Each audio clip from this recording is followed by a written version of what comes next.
Assalamu alaikum warahmatullahi wabarakatuh. This is our class 7 of the Sira course.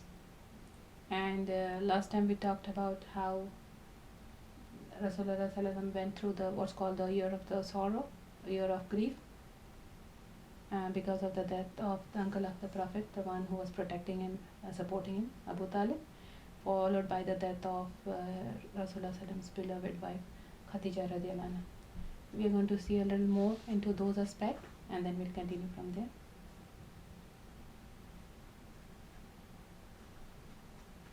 Just to we discussed it from the academic point of view. Now just the emotional aspect of it.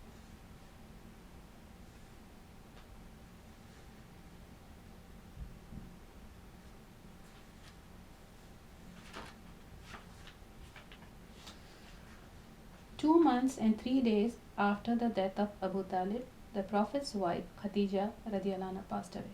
She was the Prophet's trusted advisor and loyal companion and was known by the title Mother of the Believers. The Prophet ﷺ once said of Khadija, "When no one believed me, she believed in me. When people accused me of lying, she affirmed my truthfulness. And when people tried to impoverish me, she made me a partner in her wealth. Allah gave me children through her and none through my other wives." Once Khadija came bearing food for the Prophet ﷺ, who was in the midst of receiving a revelation from Jibril ﷺ. The angel said, "O Prophet, here is Khadija coming to you with a vessel. Give her greetings from your Lord and give her glad tidings of a palace of pearls in paradise in which there are only peace and repose." So salam came to Khadija radiallahu anha from Allah subhanahu wa ta'ala.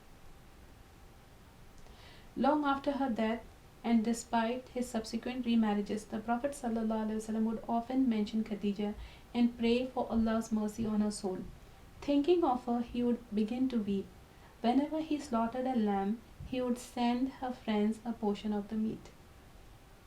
After the deaths of Abu Talib and Khadija, the Meccan pagans became bold and would often insult and ridicule the Prophet ﷺ in public.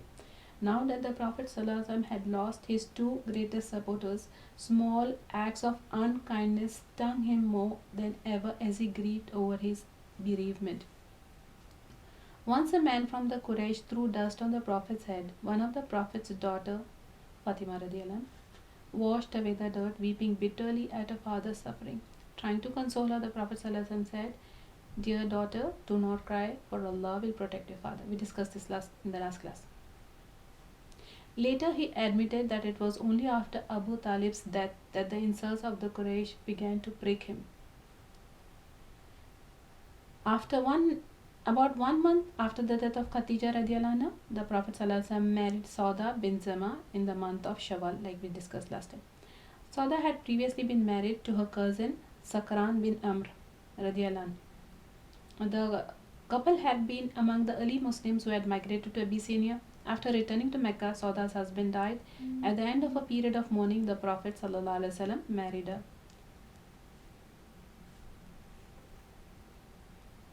This was in the 10th year of prophethood that Rasulullah married Sauda, say in the month of Shawwal. A year later, the Prophet ﷺ married Aisha. That was the 11th year of prophethood. In the month of Shawwal. This marriage was also solemnized in Mecca. At the time, Aisha radiallahu was only 6 years old. However, she was sent as a bride to the Prophet ﷺ when she was 9. She was the most beloved wife of the Prophet and the greatest female scholar of Islam. The relationship between the Prophet ﷺ and her has given Muslims an insight into the Prophet's role as a husband and the deep love he inspired in her. The camaraderie between them, the painful episode of the slander against Aisha radiallahu anha, and the confidences he divulged to her all gave us insights into their rich, complex, and profound relationship. Okay, that was in general about Aisha Ratana. We will see details later on. More about the journey of Taif. So Rasulullah Sallallahu went into neighboring Taif. We said that it was 50 kilometers away to the east, and he made his way on foot to Taif. And some say that it was 30. 30 miles. About the same thing. Traveling with his former slave Zaid bin Haritha, or his adopted son, the same person. Along the way to Taif, Prophet ﷺ invited each tribe he encountered to embrace Islam. Finally, he reached Taif and met three brothers, all chieftains of the Saqif tribe. He invited them to Islam and asked them to help him spread his message, but they responded with hostility. Scholars said that Rasulullah ﷺ was in Taif for about 10 days. Prophet ﷺ left the chieftains and looked for others to about uh, talk with about Islam. For the next few days, he continued his search to find anyone who would open his heart to Allah's word, but no one was interested. See how Islam has come to us? Sallallahu Alaihi Wasallam. Imagine the level of sacrifices. Each chieftain he met proved arrogant and unfriendly when he explained his mission and requested help. Instead of accepting his call to Islam, they asked him to leave Taif and return from whence he came. They even stirred up children, slaves, and the rabble against him. As the Prophet ﷺ made his way out of the town, a ragtag band ran after him, abusing him and throwing stones at him until even his feet dripped blood. Zayd tried to protect the Prophet ﷺ from their blows and in doing so suffered several cuts on his head. The Prophet and Zayd escaped and sought refuge 3 miles away in an orchard belonging to Utbah and Sheba, the sons of Rabi'ah. Then there the Prophet ﷺ sat down in the shade of a well covered with grapevines and prayed aloud to Allah in a supplication known as the prayer of Mustadafin, the prayer of the oppressed. We discussed it last time. We mentioned it last time. So the sons of Rabia, who saw the Prophet ﷺ taking refuge in their orchard, were moved by the sight of a weary traveler with a long road ahead of him and sent their slave Adas, he was a Christian slave, to others to him with a bunch of grapes. The Prophet ﷺ took the grapes and said Bismillah before he began to eat. Others were surprised to hear the Prophet invoke Allah's name before eating. The people around this area never utter such phrases, he told Prophet ﷺ. Prophet ﷺ asked others, where are you from and what is your religion? I am a Christian and belong to Nineveh. Nineveh is in Iraq, the place Yunus alayhi salam city. Are you from the village of the pious man Yunus bin Matta? The Prophet asked. How do you know of him? Adas asked. He is my brother. The Prophet responded. He was a prophet and so am I. The Prophet then recited some verses from the Quran referring to Prophet Yunus, Jonah. Adas was so impressed that he accepted the Prophet's call to Islam. Prophet ﷺ resumed his journey back to Mecca and dejection set in. At Qarn al-Manazil is a place. A cloud bearing the angel Jibreel ﷺ appeared before the Prophet ﷺ. With him was another angel. Last time we discussed the angel of the mountains. And Rasulullah said, the angel of the mountain said, O Muhammad, I am here to do as you say. The choice is yours. I can crush the people of Taif between 2 hills if this is your wish.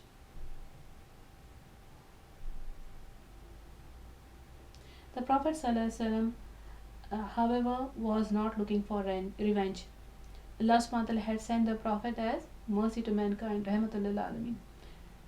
No, I hope Allah will bring forth from their loins people who will worship Allah alone without associating any partners with him. Jibreel's visit lifted the Prophet's spirit. He no longer felt forsaken and a heavy weight was removed from his heart. He continued his journey to Mecca and after some time, he halted at Nakhla. It's a valley named Nakhla, where he stayed a couple of days. It was at Nakhla that a strange event occurred. Even the Prophet ﷺ did not know of it until it was revealed in the Quran. The Prophet ﷺ was praying the Fajr prayer when a band of jinn heard him reciting the Quran. So they listened with great interest, and when the Prophet ﷺ finished, they returned to their companions and warned them of a great chastisement for those who disbelieved in the Prophet's message. All of this is in Surah Jinn in the Quran. Although they did not come in contact with the Prophet ﷺ directly, the jinn who had listened to the Prophet ﷺ that morning embraced Islam. The Prophet only became aware of what had happened when Allah revealed the story in Quran in 2 different chapters, Surah Al-Ahqaf and Surah Al-Jinn. A few days later, the Prophet ﷺ left Nakhla and he headed toward Mecca. As he drew near Mecca, he began to make preparations, for he did not want to enter Mecca defenseless as he had done in Taif. He paused at Hira and sent a man to Akhtas bin Sharik to ask for protection.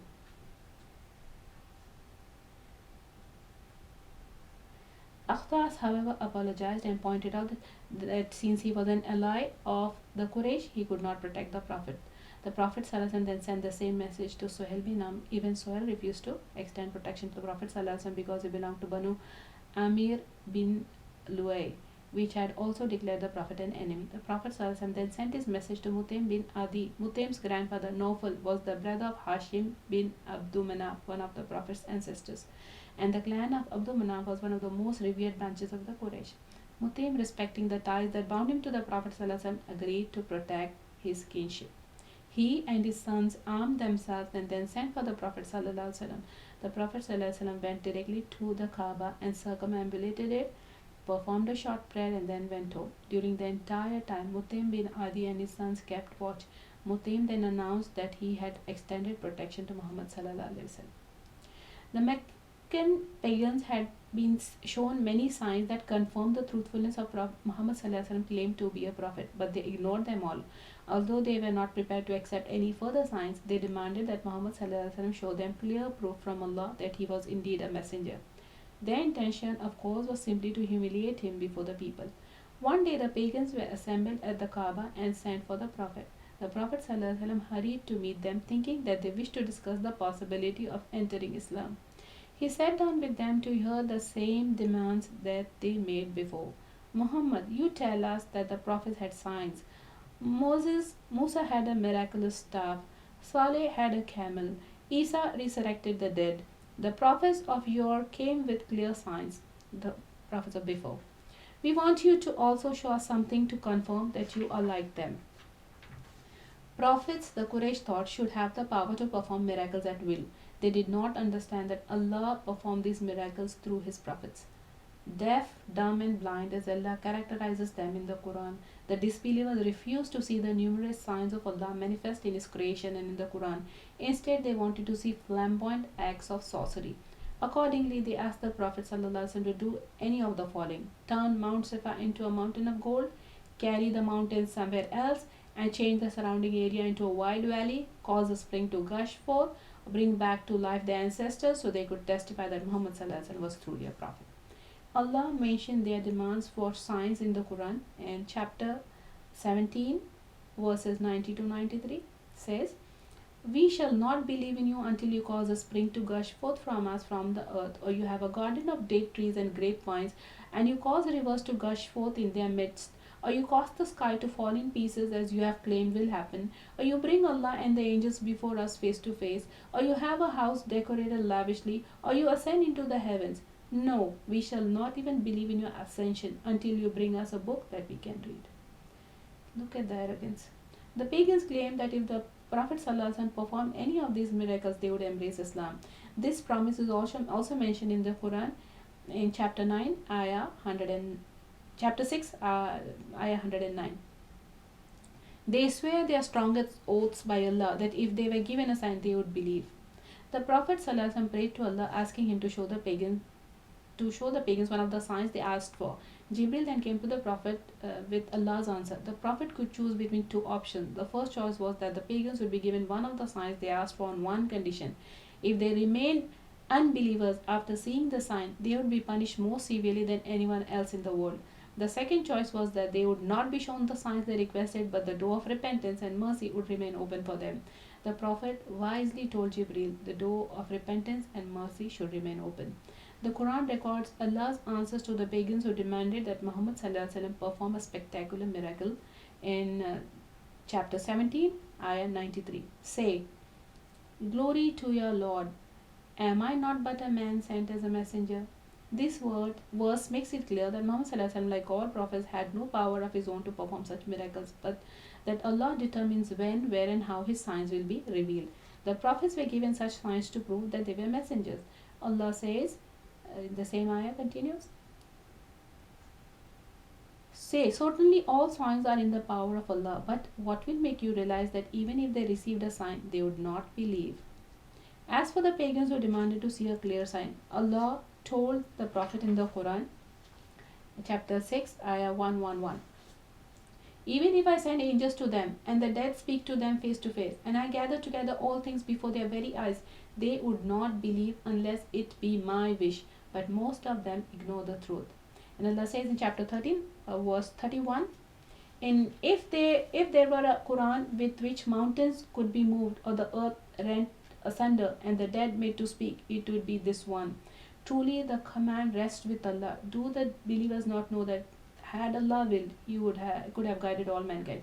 In this way, Allah instructed the Prophet ﷺ and the believers to stop trying to justify their faith. The onus was on the unbelievers to come to Islam. And how could they believe if Allah, to whom guidance belonged, had not willed it? The absence of any spectacular miracle such as they had demanded convinced the Quraysh that they had found Muhammad's weakness. Now they asked him to show them any sign. If Muhammad couldn't produce even a small sign, the Quraysh believed that it would show everyone he was a false prophet. Muhammad would be silenced at last. The Prophet ﷺ prayed to Allah and asked him to show the Quraysh a sign.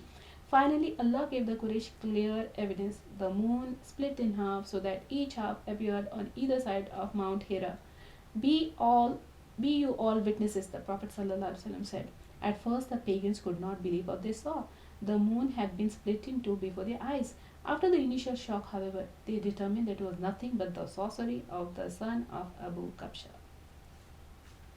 Maybe he had put a spell on us, so let's wait until some travelers arrive in Mecca and ask them if they also saw it. As soon as some travelers arrived in Mecca, the Meccans asked them if they had seen the strange sight. The travelers confirmed they too had seen the wondrous sight of the cleft moon. Now there was no doubt about what they had witnessed, but the Quraysh stubbornly clutched their disbelief. The moon on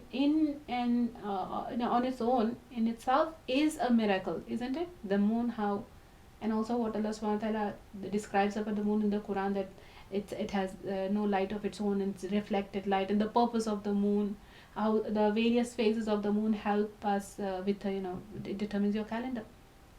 A lot of other things. Moon in itself it's a miracle from Allah, isn't it? And they asked it to be split as a miracle. So if they couldn't take the moon as a miracle on its own, why would they accept the splitting of the moon as a miracle?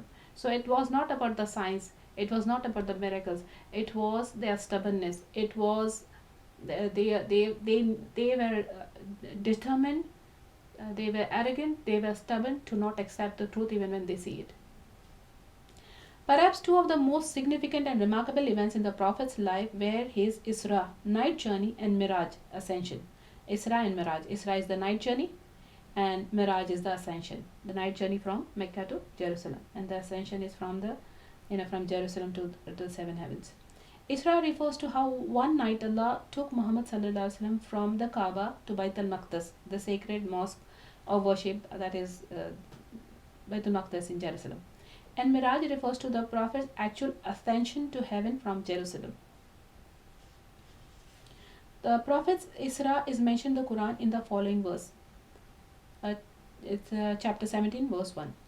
Glory to Allah who took his slave on a journey by night from the sacred mosque to the farthest mosque, whose precincts I did bless, in order that I might show him some of my signs. Verily, Allah hears and sees all things. Some sources indicate that the Miraj, the ascension, is also described in Surah Najm, from the 7th to the 18th verse. There is a difference of opinion concerning when the Isra and Miraj occurred. Some sources place the event in the first year of prophethood, while others place it in the 5th year. Other sources indicate that it took place on Rajab 27 during the 10th year of prophethood, or Ramadan 17 during the 12th year of prophethood, or in Muharram or Rabiul Awwal in the 13th year of prophethood. The story of the Prophet's night journey. So when there's a difference of opinion among the scholars that when did it actually happen, and there are people who celebrate such nights and they assign special worships and certain different things to significance and virtues to such nights. When there's a difference of opinion even among small scholars as to when did that actually happen. So the story of the Prophet's night journey ascension is both beautiful and instructive. It began when the angel Jibreel alayhi salam descended on the Kaaba with Buraq. It's from the same root word as bark, which means lightning. It's an animal bigger than a horse and smaller than a donkey that could travel to the farthest horizon with one stride. The Prophet Sallallahu Alaihi Wasallam and Jibril rode the Buraq to the sacred mosque of worship in Jerusalem. Once there, the Prophet tethered the animal outside the mosque where former prophets had tied their mounts. The Prophet ﷺ entered the mosque to find assembled there all the previous prophets whom he had then led in prayer. Jibril ﷺ brought two vessels to the Prophet, one filled with wine, the other with milk. The Prophet chose the second vessel, milk. Jibril commented on the Prophet's choice. You chose milk in accordance with the purity of your nature. Hence, you have received guidance, and your followers have too. Had you chosen wine, your followers would have been astray. And some, Sira scholars have said that there was a third vessel, and it was a vessel of honey. And so among those three, Rasulullah chose milk. Prophet ﷺ was then taken to the first level of heaven, or the skies, which was the first stage of his ascension. Jibril asked for the door to be opened for the Prophet, and there stood Adam salam, the first man and Prophet. Adam said, "Peace be upon you," to which the Prophet responded, "And upon you be peace." Adam salam then testified that Muhammad sallam was the Prophet of Allah. Adam salam looked to his right and smiled, and then looked to his left and wept. The Prophet saw two groups of people on either side of Adam salam, and the ones he smiled at were the believers, while the ones that caused him to weep were unbelievers. The Prophet ﷺ was then escorted to the second level of heaven. Jibril salam asked for the door to be opened, and there Prophet ﷺ saw two cousins, the prophets Yahya bin Zakaria, John son of Zakaria, and Isa bin Maryam, Jesus son of Mary. The Prophet greeted them, and they returned the greeting, and then they testified that Muhammad was Allah's Prophet. On the third level of heaven, the Prophet ﷺ met Yusuf salam, Joseph.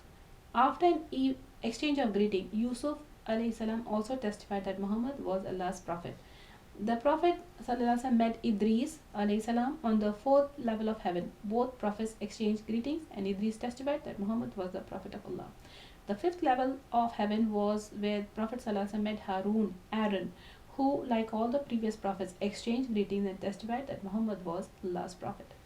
Moses awaited the Prophet on the sixth level of heaven. After greeting the Prophet and testifying that Muhammad was indeed a Prophet, Musa began to weep. When he was asked why he was weeping, he said, "The reason for my tears is that a youth was commissioned as prophet after me, but his followers will enter heaven in greater numbers than mine." When the Prophet ﷺ reached the seventh level of heaven, he met Abraham, resting against Baitul Mamur, a celestial house of worship, just like the Kaaba that we have on the earth. A similar Kaaba is on the seventh heaven, and it's called Baitul Mamur. And they say that 70,000 angels circumambulated every day, and new 70,000 angels circulated the next day, and those angels never get a chance to come back again. Like so many angels, Allah has so many angels, and just like human beings do tawaf on the earth, the angels are doing tawaf for Baitul Mamur every day, 7,000 each day, and they'll be doing that until the day of judgment, and nobody will get a second turn among those angels. Okay, so he saw Rasulullah saw Ibrahim alayhi salam resting against Baitul Mamur, and how appropriate, right? Who raised the Kaaba on the earth, the Kaaba on this earth, on its foundations? Ibrahim alayhi salam with his son Ismail, right? Isn't it appropriate that he gets to rest? He's resting by Baitul Mamur in the seventh heaven. A celestial house of worship which 70,000 different angels circumambulate every day. The Prophet Ibrahim returned the greeting of his descendant and testified that Muhammad was the Prophet of Allah. At this point, the Prophet was then led up to Sidrat al-Muntaha, a tree of paradise. Its leaves were the size of an elephant's ears, and its fruits the size of small pitchers. It was covered by golden moths, and no words can describe its beauty. The Prophet was then brought before Allah the Almighty. Since no human eyes could take in the majesty of Allah, the Prophet could not actually look upon Allah, but he stood in close proximity to him. Allah informed the Prophet that it was now obligatory for his followers to perform prayers 50 times a day, Salah. The Prophet was then led away by Jibril Musa alayhi salam, however, halted the Prophet sallallahu alaihi wasallam and asked him what Allah had commanded. 50 prayers a day, the Prophet sallallahu alaihi wasallam said.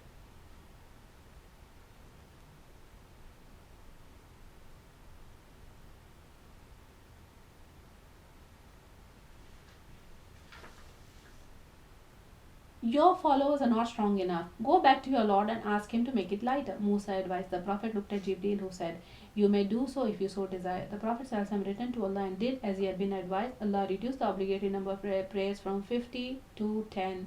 Again the Prophet was led away, and once again Musa ﷺ stopped him. Upon hearing that the number had been reduced to 10, he advised the Prophet ﷺ to ask for another reduction. Allah reduced the number to 5. When Musa learned of this, he again advised the Prophet ﷺ to ask Allah to reduce the number. The children of Israel, Musa said, were asked to do less. They say that they had 2 prayers to pray. The Bani Israel had 2 prayers to pray, and they would object to that as well. Musa said that were asked to do less, but still they were unable to carry out their duties. The Prophet ﷺ did not intend to return another time. I feel ashamed before my Lord, he said. A voice then announced, I have enforced my obligation and made it light for my servants. He who prays these 5 prayers will be rewarded as if he had prayed 50. Subhanallah. What I decree cannot be changed. And the Prophet ﷺ returned to Mecca before dawn, and the next morning he told the people about his miraculous journey and ascension to heaven. The Meccan pagans, of course, scoffed at him. Some ran to Abu Bakr, who was some Abu Jahl and the others, and told him the story, thinking that it would shake his faith in the Prophet. If he said so, Abu Bakr said, it must be true. Abu Bakr's answer as to why he believed is inspiring to all generations of Muslims. Since he had believed that Prophet was indeed a prophet, one to whom an angel brought revelation from Allah, Lord of the worlds, why should he not also believe that the Prophet's account of his travel through space and time? From that day onward, Abu Bakr Siddiq was called Siddiq, one who believes, one who confirms the truth. In an attempt to prove that Muhammad was lying, those Meccans who were familiar with Jerusalem and the sacred mosque of worship, there quizzed him about his journey. The Prophet ﷺ described everything in detail, and no one could fault his description. Allah subhanahu wa ta'ala showed it to him. So he, right in front of him, he could look at it and describe. That's Allah's help. Additionally, the Prophet told the Meccans about a caravan traveling from Jerusalem to Mecca, mentioning the number of camels, their condition, and the time that they would arrive in Mecca. The caravan from Jerusalem appeared exactly when the Prophet ﷺ said it would, and everyone saw that his description was accurate. But the pagans remained fettered to their disbelief. That same morning, Jibreel descended and taught the Prophet ﷺ how to perform the 5 daily prayers. Following Jibreel alayhi salam's visit, the Muslims began praying 5 times each day instead of praying morning and evening. Hadith, the gist of it says, Rasulullah said, Jibreel alayhi salam led Rasulullah in front of the Kaaba to pray at the beginning of the time for each prayer, and the next day he came back and he led him in prayer at the end time of each prayer. So that's how you know the timing for each prayer. Okay, so this is inshallah where we are going to stop with our this was number 7. Okay, subhanakallahumma bihamdika ashhadu an la ilaha illa anta astaghfiruka wa atubu ilaik. Allahumma salli wa sallim ala nabiyyina Muhammad. Jazakumullah khairan kathira. Assalamu alaikum wa rahmatullahi wa barakatuh.